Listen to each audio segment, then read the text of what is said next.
Hello everyone. This is Zubair Ahmed Hashimi from Master Technology Academy. You're most welcome for today's episode. Let's start on today's journey.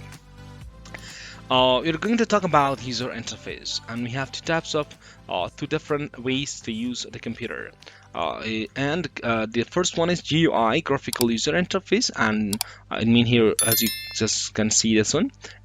We can use the computer, fully graphically, and this is it shows, the best way or the easiest way to use the computer is belongs to graphical user interface, and you can use it graphically.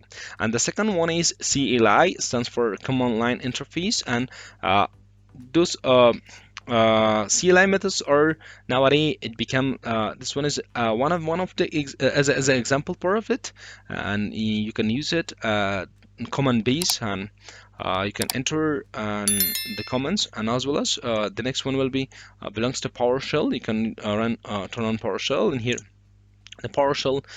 This one is also key for CLI method here. Nowadays PS or PowerShell is better than CMD or command prompt. We'll talk about this one later inshallah, but I hope you just learn from user mode interface. We have two kind of user modes, UI and CLI. Thank you very much for this episode, and I will see you next time. Goodbye.